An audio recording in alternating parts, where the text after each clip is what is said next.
Halo guys, assalamualaikum, selamat datang kembali di NN Top 11 Channel. Apa kabar semuanya? Semoga teman-teman selalu sehat dimanapun berada. Hari ini saya akan mencoba formasi dengan skema 5 back yang paling direkomendasikan oleh subscriber.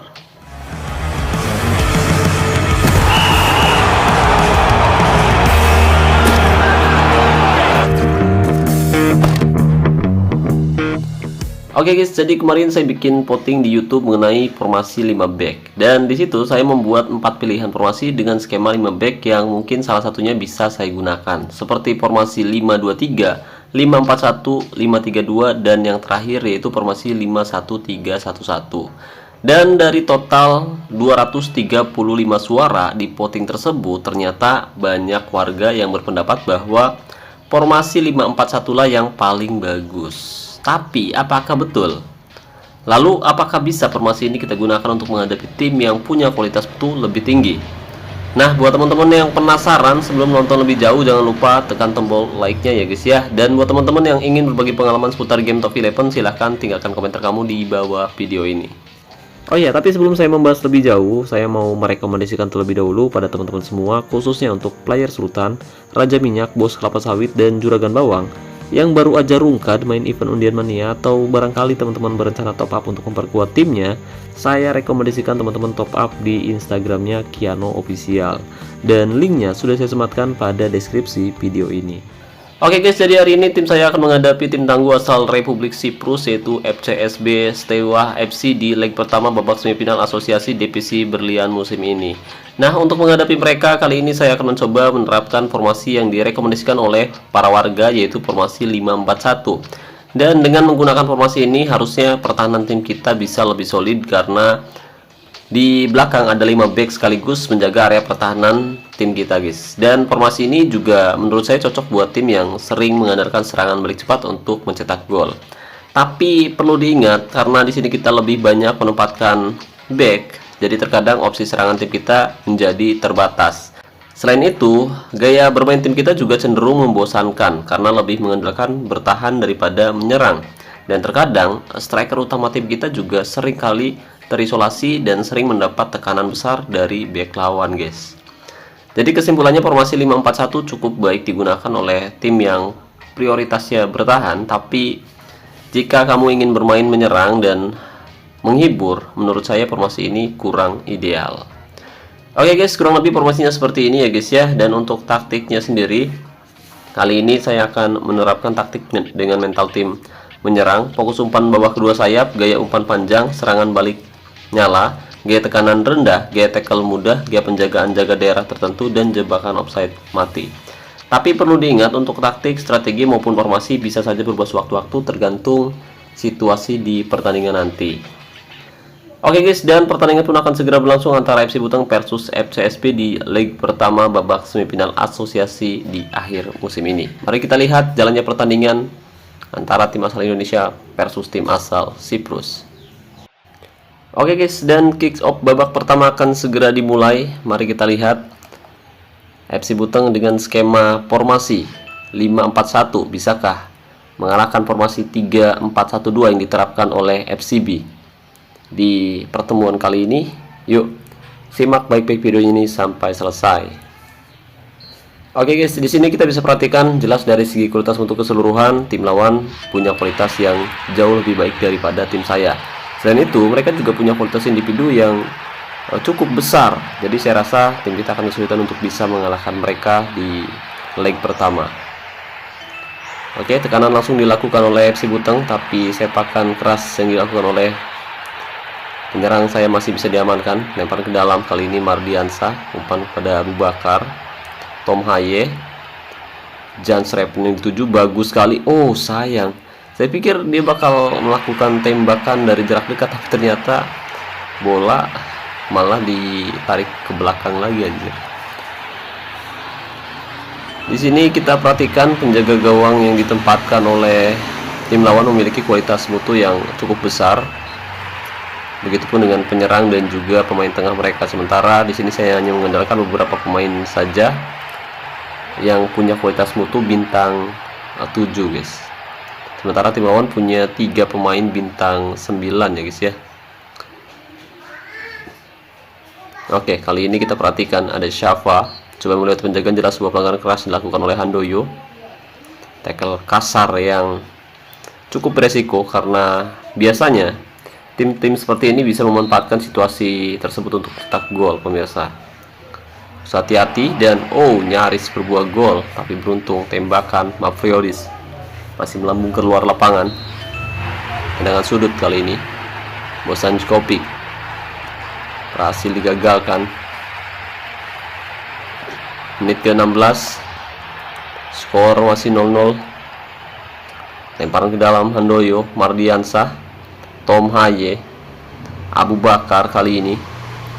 Akankah berbuah gol Abu Bakar? Umpan crossing, lob yang dituju bagus dari jarak yang cukup dekat, tapi lagi-lagi satu peluang emas yang didapatkan oleh FC Buteng masih belum bisa dimaksimalkan dengan baik, pemirsa. Menjaga gawang dari FCB bermain sangat bagus di laga kali ini.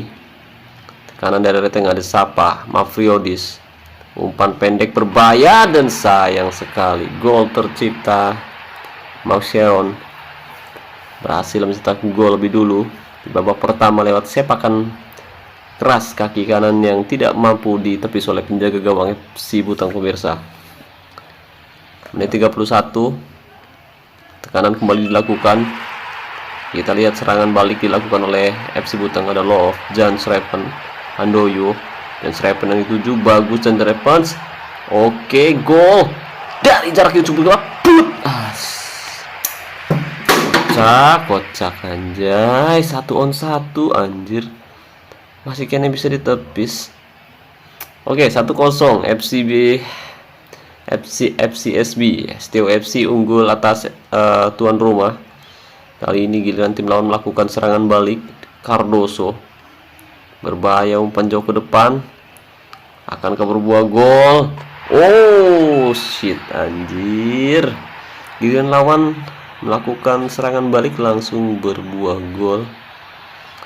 Ya, meskipun kita menempatkan 5 back, tapi tidak ada jaminan bahwa tim kita bisa solid ya guys ya. Ternyata kita bisa kebobolan 2 gol. Dan untuk taktik, kali ini kita ubah taktik dengan fokus umpan perpaduan, gaya umpan perpaduan, kemudian untuk mental tim menyerang karena kita sudah tertinggal 2 gol. Selanjutnya untuk serangan balik mati, tujuannya agar tim kita bisa mengimbangi penguasaan bola tim lawan. Dan satu kesempatan lagi-lagi gagal dimaksimalkan dengan baik oleh pemain FC Buteng. Menit 43, skor 2-0. Untuk ball possession di sini tim saya agak sedikit kalah tipis, 49 banding 51. Jadi masih bisa ngimbangin. Ragnar Rolat Mangun lob di sana, tapi lagi-lagi berhasil digagalkan oleh tim lawan, pemirsa. Mari kita lihat, akankah tim saya FC Buteng mampu comeback di babak kedua. Tapi di sini jelas ya, untuk formasi 5-4-1 menghadapi formasi tim lawan, dan apalagi mereka punya kualitas yang jauh lebih tinggi, ternyata kurang efektif dan kita kebobolan 2 gol. Untuk itu di babak kedua terpaksa kita coba pakai skema formasi 4-1-4-1 guys. Kita coba pakai skema formasi 4-1-4-1 di mana kita akan memasukkan Nathan Joaon.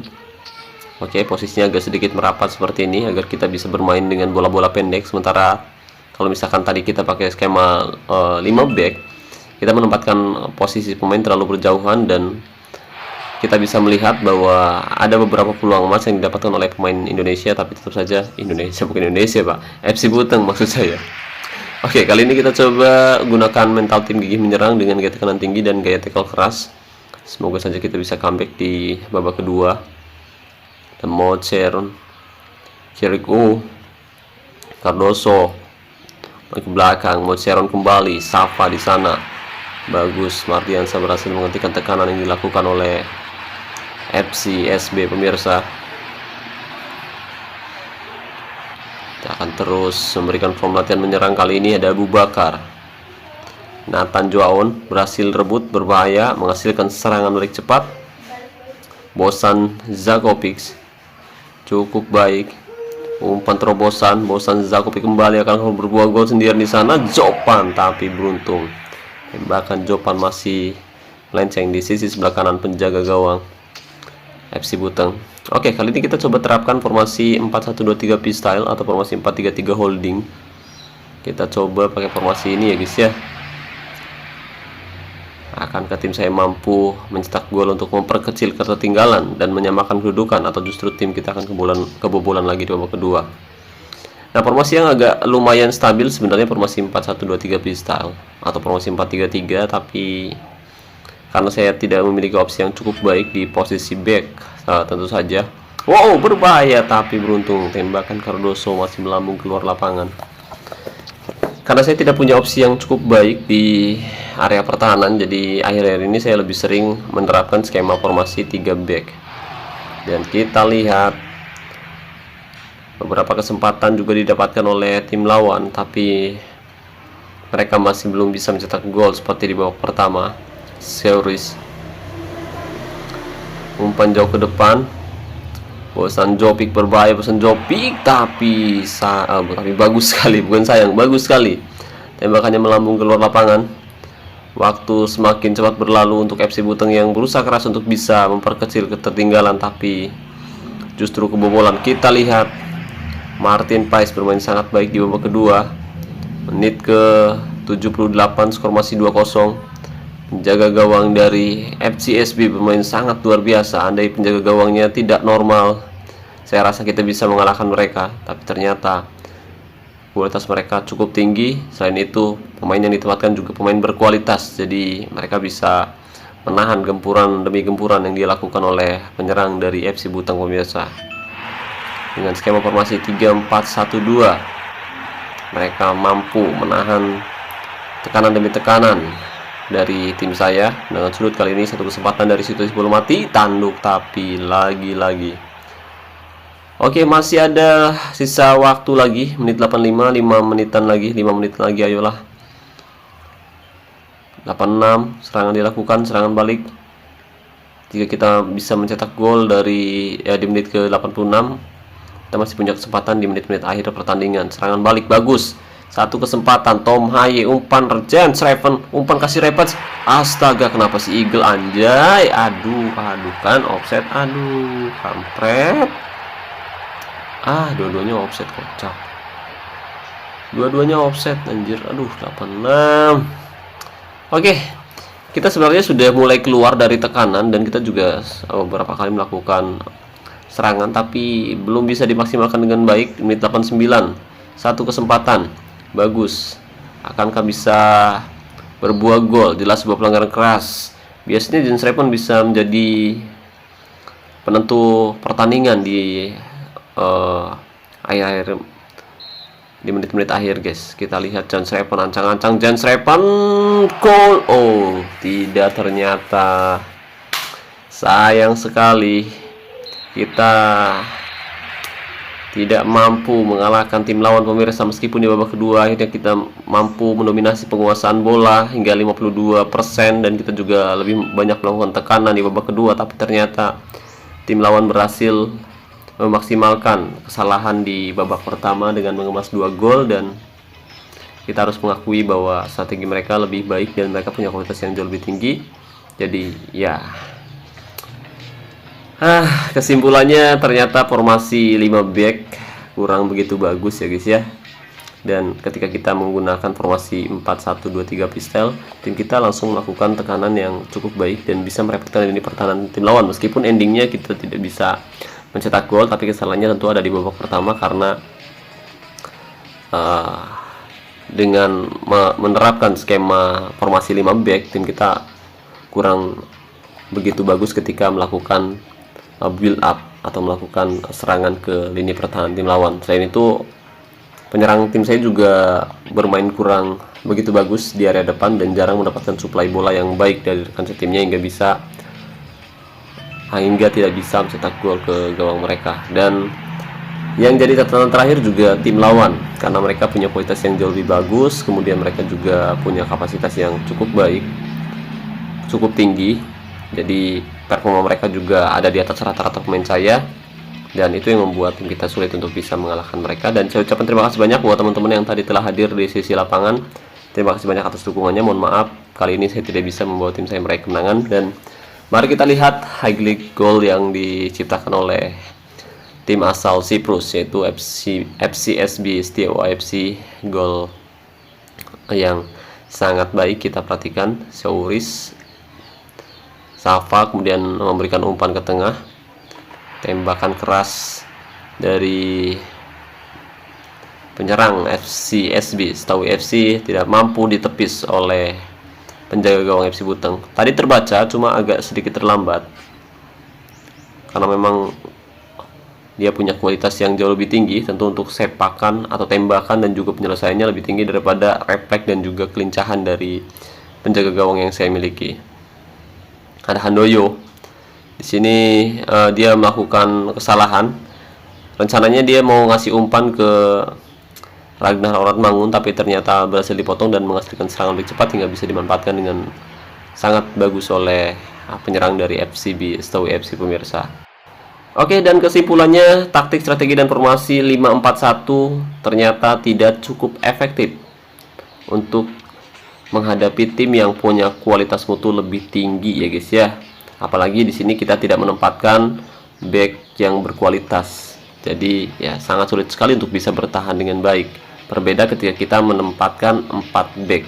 Jadi lebih stabil antara menyerang dan juga bertahan. Oke, jadi mungkin itu saja yang bisa saya bahas kali ini. Terima kasih banyak buat teman-teman yang telah menonton video ini sampai selesai. Semoga pembahasannya bermanfaat. Terima kasih juga untuk membership NTV Eleven. Terima kasih buat partnership NTV Eleven yaitu Kiano Official. Dan saya ucapkan terima kasih banyak buat teman-teman yang selalu mendukung dan mendoakan saya sejauh ini. Wassalamualaikum warahmatullahi wabarakatuh. Salam olahraga, salam Top Eleven Indonesia.